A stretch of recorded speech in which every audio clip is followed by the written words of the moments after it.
주님의 이름으로 환영합니다. 오늘도 은혜 안에 소망을 따라 토요 영상 예배에 나오신 여러분들을 환영하고 또 축복하고 또 감사를 드립니다. 날씨가 좀 무더웠는데 말씀 안에 또 강건함 얻고 말씀 안에 시원함을 얻고 또 하나님의 하늘의 복을 누릴 수 있기를 축복합니다. 잘 나오셨습니다. 감사합니다. 자, 오늘 8월 28일입니다. 우리 토요 영상 예배 우리 다 같이 기도하시고 또 말씀 묵상하도록 하겠습니다. 기도합니다. 참 감사하신 우리 아버지 하나님, 지난 한 주간 또 지난 8월 한 달도 당신의 강한 팔로 저희들을 붙들어 주셔서 참으로 감사를 드립니다. 때로는 감사함 가운데, 때로는 즐거운 가운데도 있었지만 때로는 슬픈 가운데도 있었고 때로는 위기 가운데도 있었던 시간들이었습니다. 때로는 우리 마음속에 고민과 또 방황이 있었고 실족함이 있었지만 그럼에도 불구하고 주님께 한 걸음 한 걸음 가까이 나아가며 하나님의 소망 붙들고 지나온 시간이었음을 또한 고백합니다. 하나님, 한 주간의 삶, 한 달의 삶, 우리 평생의 삶을 지켜주셨듯이 이 시간 이후로 말씀 안에 온전히 거하며 또 주님께 더 가까이 나아가는 은혜의 삶을 다 살아가도록 축복하여 주시옵소서. 오늘도 주일을 잘 준비하며 또 주신 말씀을 청종하며 하나님께 온전한 예배와 경배로 또 하나님께 온전히 성결의 삶을 살아가는 축복의 하루 되도록 인도해 주시옵소서. 이 예배에 나온 당신의 모든 종들을 축복하시고 구별된 은혜와 구별된 하나님의 평강으로 채우시옵소서. 고맙습니다. 감사합니다. 우리 주님 예수 그리스도 이름으로 간절히 기도드립니다. 아멘. 아멘. 자, 하나님 말씀입니다. 오늘은 구약성경 마지막 책이죠. 말라기서 말씀을 보는데요. 오늘은 말라기 2장 17절 한 절과 이어지는 3장 1절부터 3장 5절까지의 말씀을 보겠습니다. 구약성경 1328페이지, 1329페이지의 말씀이 되겠습니다. 말라기 2장 17절부터 3장 5절까지 말씀을 보도록 하겠습니다.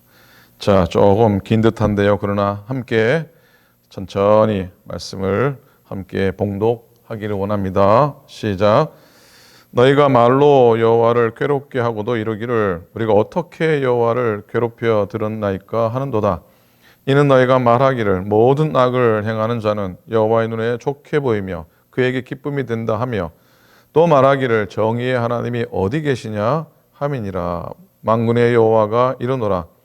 보라, 내가 내 사자를 보내리니 그가 내 앞에서 길을 준비할 것이요 또 너희가 구하는 바 주가 갑자기 그의 성전에 임하시리니 곧 너희가 사모하는 바 언약의 사자가 임하실 것이라.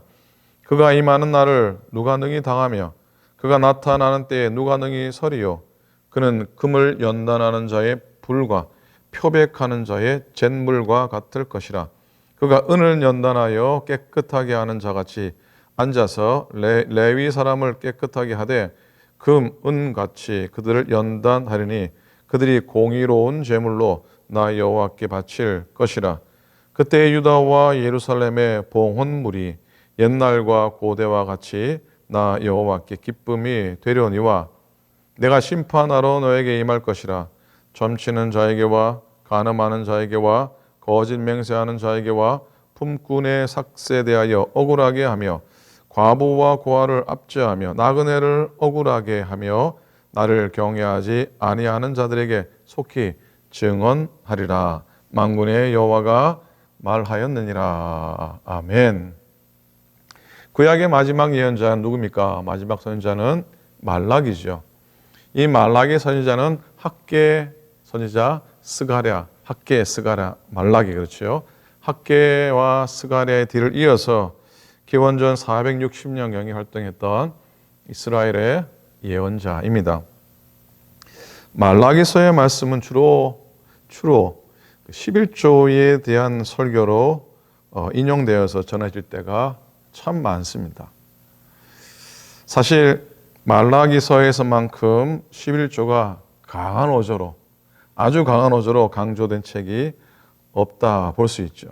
가령 11조를 드리지 않는 것을 가리켜서 도둑질이라고 표현한 것부터, 그리고 하나님의 것을 도둑질했으므로 저주를 받는다고 하고요. 심지어 온전한 11조를 드려 하나님이 복을 내리는지 안 내리는지 시험해 보라고 할 정도입니다.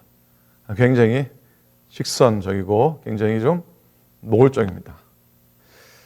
그래서 11조가 말라기 선지자의 아주 주된 메인 메시지일 것이다 라고 생각할 수 있지만, 단순히 그렇게 결론을 내릴 수는 없을 겁니다. 왜냐하면 오히려 그것보다도 그런 메시지, 11조에 대한 그런 메시지가 선포될 수밖에 없었던 그때 이스라엘의 영적인 상황을 좀 더 살피면 오히려 그것이 우리에게 의미 있고 우리에게도 도전적이지 않을까 하는 믿음입니다. 말라기가 활동했던 시대에는 하나님의 말씀과 약속에 대한 패배주의 또는 냉소주의가 아주 팽배했었습니다. 말라기는 그 사실을 오늘 읽은 첫 절 말라기 2장 17절에서 그 세 가지로 설명을 하고 있습니다. 17절이 이렇습니다. 너희가 말로 여호와를 괴롭게 하고도 이르기를 우리가 어떻게 여호와를 괴롭혀 드렸나이까 하는도다.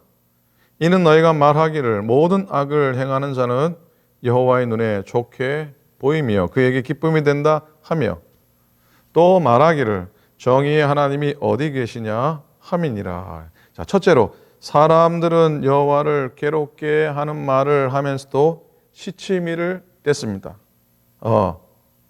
둘째로 사람들은 악을 행하는 자를 하나님이 좋게 보신다라고 주장을 했습니다.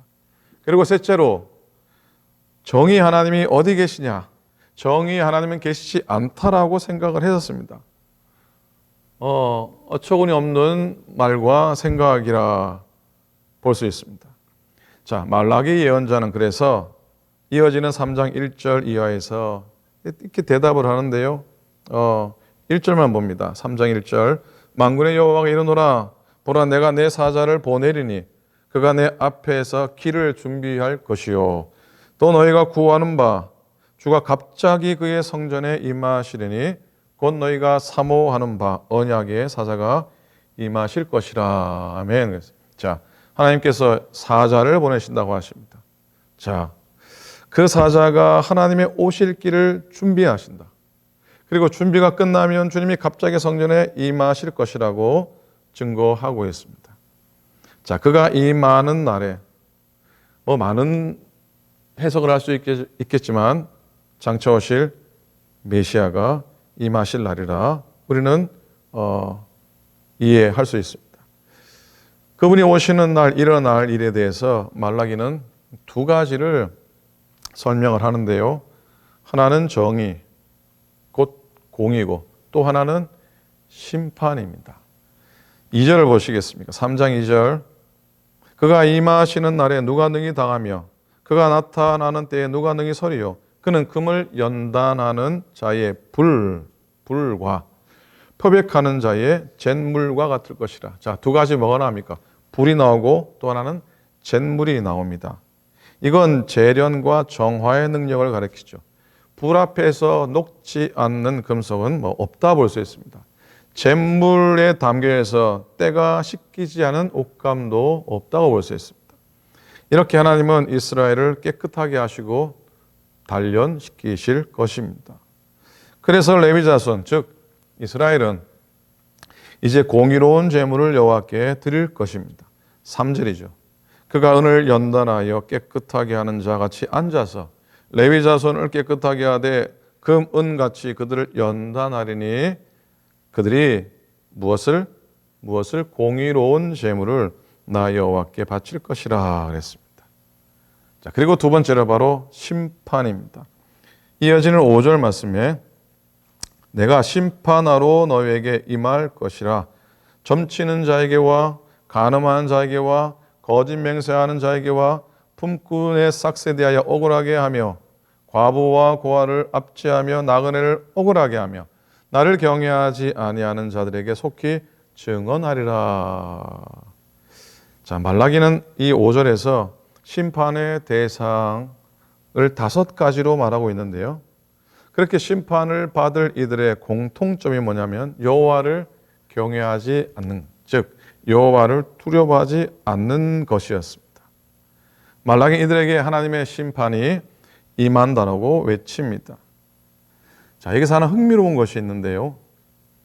아까 그가 장차 오실 때에 대한 일어날 일, 그가 임하실 날에 일어날 일이 2가지가 뭐였습니까? 하나는 정의, 곧 공의, 그리고 심판이었습니다.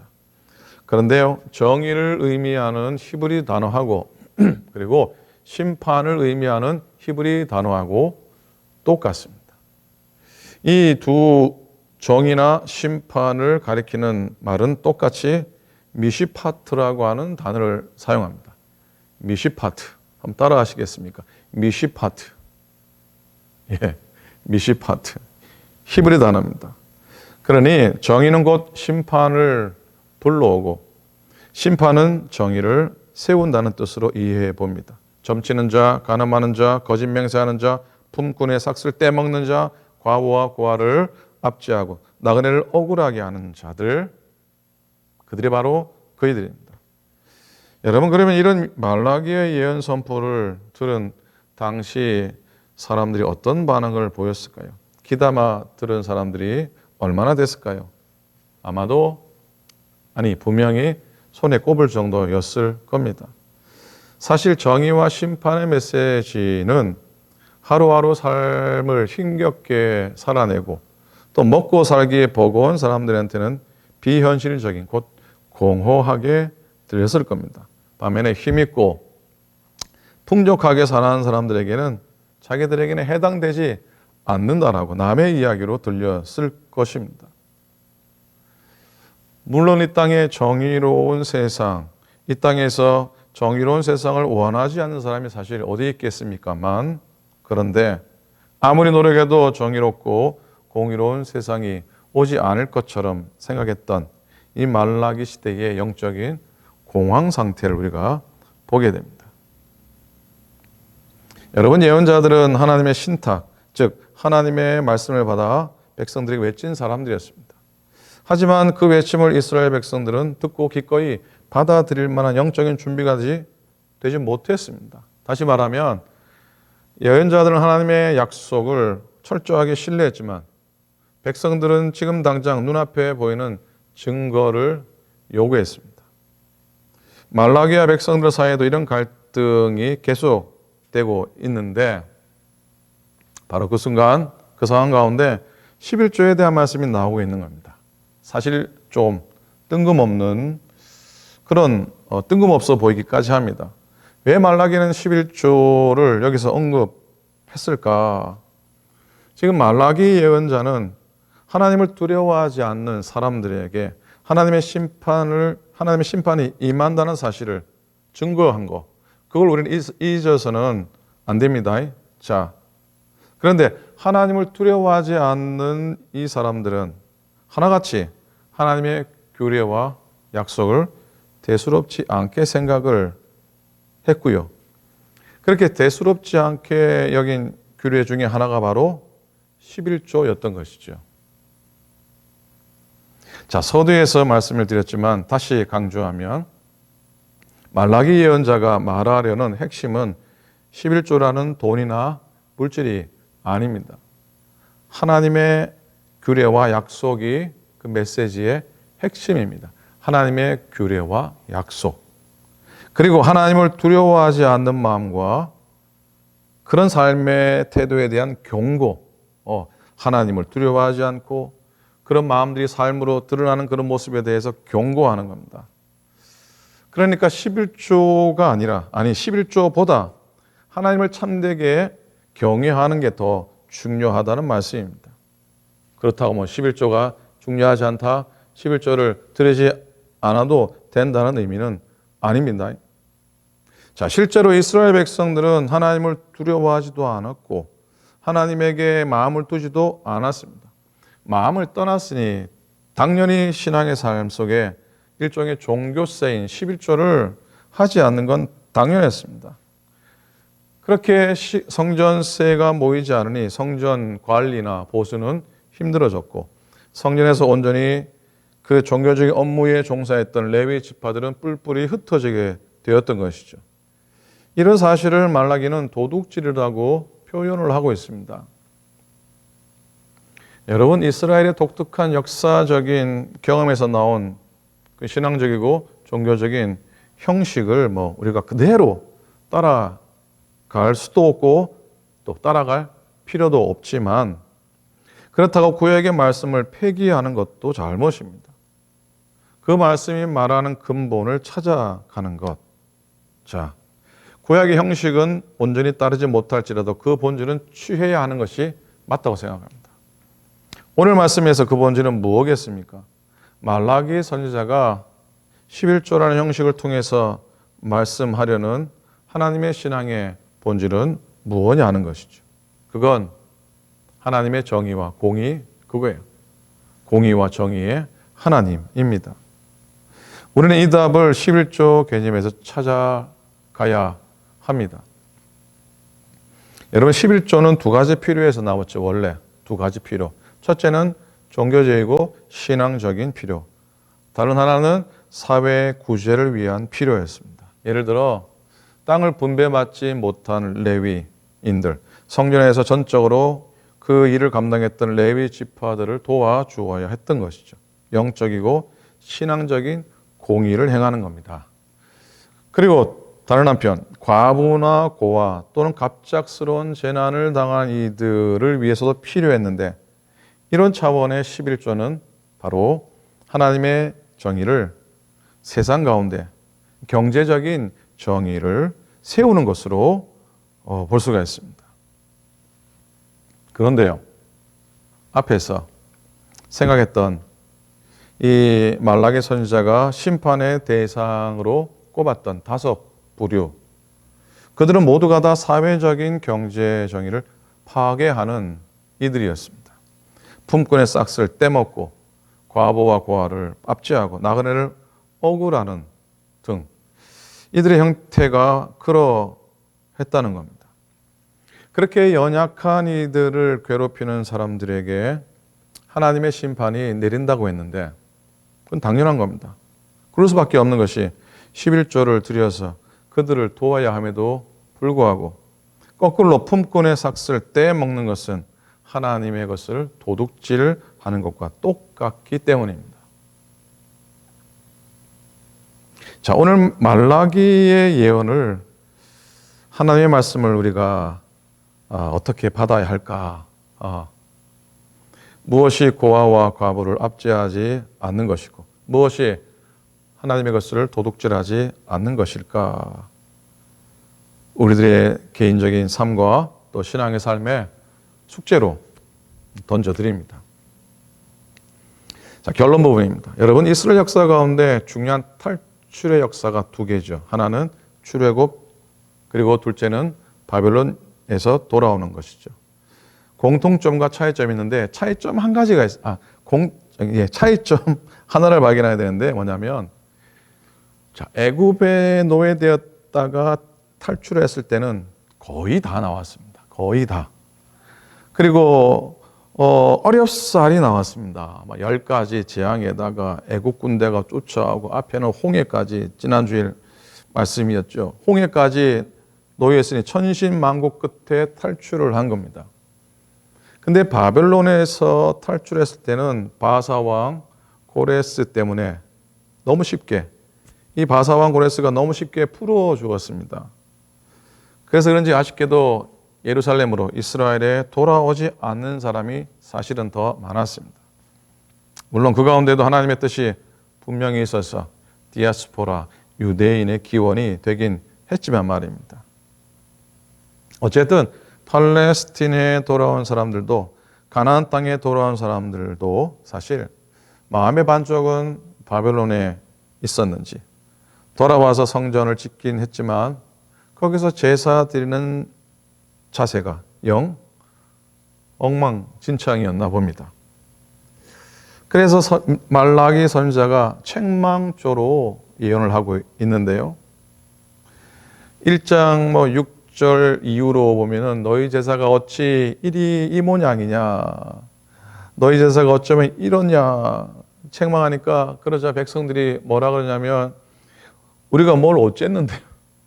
우리가 뭘 어쨌는데요. 도리어 항변을 합니다. 사실 말라기의 서두는 참 은혜스럽게 시작이 됩니다. 1장 2절 세 번역입니다. 나는 너희를 사랑한다. 나 주가 말한다. 아멘이죠. 아멘이죠. 그런데 이 이스라엘의 항변 때문에 갑자기 분위기가 깨집니다. 나는 너희를 사랑한다. 나 주가 말한다. 그러나 너희는 주님께서 우리를 사랑하신다는 증거가 어디 있습니까? 이런 걸 뭐라 그러냐면 갑분싸라고 합니다. 갑분싸가 뭔지 아세요? 갑자기 분위기가 싸늘해진다는 뜻입니다. 정말 갑분싸예요. 그래서 말라기서의 주제 구조를 찾는다면 3장 7절의 말씀에서 찾을 수가 있다고 생각합니다. 오늘 사실 끝까지 읽지를 못했는데요. 그 7절에 보면은 만군의 여호와가 이르노라, 너희 조상들의 날로부터 너희가 나의 규례를 떠나 지키지 아니하였도다. 그런즉 내게로 돌아오라. 그리하면 나도 너에게로 돌아가리라. 그래서 따라 하시겠습니까? 내게로 돌아오라. 그리하면 나도 너희에게로 돌아가리라. 좀 긴가요? 오늘의 말씀의 제목입니다. 내게로 돌아오라. 그리하면 나도 돌아가리라. 내게로 돌아오라. 그리하면 나도 돌아가리라. 오른편에 이렇게 있죠. 자, 말라기 선지자는 외칩니다. 너 하나님의 백성아, 내게로 돌아오라. 그리하면 너는 결코 망하지 아니하리라. 내게로 돌아오라. 사람들은 경제적인 것이 없으면 망한다고 생각합니다. 돈이 없으면 끝장이라고 생각도 합니다. 그런데 말라기는 그게 아니라 하나님을 떠나면 너희는 망한다라고 말씀합니다. 그래서 다시 돌아오라고 외칩니다. 나에게로 돌아오라. 그리하면 나도 너에게로 돌아가리라. 자, 이게 말라기서의 주제입니다.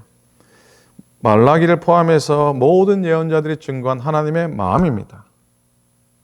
여러분, 우리 인생 가운데 가장 중대한 문제는 내가 얼마나 풍부한가, 그리고 어찌 이렇게 결핍한가, 아예 문제가 아니라는 겁니다. 오히려 내가 얼마나 하나님께 가까이 나아가지 않느냐의 문제입니다. 하나님이 돈이 부족해서 우리가 드리는 11조와 예물에 관심이 있는 것이 결코 아닌 것이죠. 하나님의 관심은 우리가 하나님께 진정으로 돌아오느냐 아니냐에 있습니다. 사랑하는 교우 여러분, 오늘도 하루를 살아갑니다. 하나님의 말씀과 그 뜻 안에 온전히 거하기를 원합니다. 그리고 부단히 하나님께로 가까이 나아가기를 소원하는 우리가 되었으면 좋겠습니다. 이게 바로 여호와께 예배하고 경배하는 데 승리하고 또 여호와께 성결하고 구별되어진 인생을 사는 것이라 믿습니다. 오늘도 하나님께로 돌아가면 하나님도 우리에게 오늘 다가오시는 그런 은혜 안에 복된 한 날 되시기를 주님의 이름으로 간절히 축원을 드립니다. 아멘. 기도하겠습니다. 내게로 돌아오라. 그리하면 나도 너에게로 돌아가리라 하신 말씀 오늘도 붙잡고 살아가게 하소서. 세상의 도움을 따라 세상 사람을 따라 행하지 않게 하시고 오늘도 주의 규례와 약속을 따라 행하게 하여 주시옵소서. 오늘도 주님께 더 가까이 나아가기 위해서 애쓰는 우리가 되게 도와주시옵시고 우리가 오늘도 행하는 모든 경건의 삶이 참 의미 있고 참 하나님을 기쁘시게 해드리는 우리의 삶이 되도록 인도하여 주시옵소서. 우리의 드리는 예물과 10의 1조가 정말로 하나님을 기쁘시게 해드리는 우리의 마음을 담아드리는 헌신이 되도록 인도하여 주시옵소서. 하나님, 내일 복된 주일이기에 오늘 귀한 날 준비하는 한 날 되게 도우시고, 또 연약하시고 슬픈 가운데 있고 또 연로하신 우리 교우들의 가정들을 주님께서 긍휼히 여기셔서 나음의 은혜로, 회복의 은혜로, 위로의 은혜로 채우셨기를 간절히 빌고 원합니다. 우리 사랑하는 오클랜드 교회 믿음의 모든 교우들을 축복해 주시고, 또 내일도 예배하며 가정에서 성전에서 구별된 모습으로 주 앞에 서게 하여 주시옵소서. 주님의 은혜가 오늘 우리에게 넘치기를 간절히 소원합니다. 이제는 우리 주님 예수 그리스도의 은혜와 하나님 아버지의 사랑하심과 성령님의 감동 감화하심이 예배하고 하루를 시작하는 당신의 종들 머리 위에 오늘도 하나님께로 돌아가기 원하여 주께 발걸음 향하는 당신의 모든 종들 저들의 삶 위에 이제부터 영원토록 함께 하시기를 간절히 축원하옵나이다. 아멘. 아멘. 고맙습니다. 오늘 토요일 복된 한 날 되시기 바랍니다.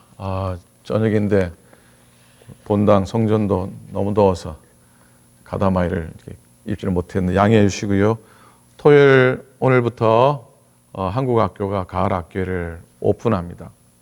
이번에 어른 성인반 아이반에서 학생들이 100명 훌쩍 넘는 것 같아요. 대면 수업도 있고 온라인 수업도 있는데 대면하에 모여지는 모든 수업들을 하나님이 지켜주셔서 코로나로 인한 어려움을 겪지 않게 꼭 기도해 주시기를 바라고, 또 한국학교도 애써서 조심하고 그럽니다. 기도를 부탁을 드립니다. 자, 오늘도 은혜 안에 복되게 서시고요. 내일 주일날 거룩한 예배, 구별된 예배 다 드릴 수 있기를 소망합니다. 내일 주일 예배 때 모두 뵙도록 하겠습니다. 건강하시고 건강하시기 바랍니다. 감사합니다.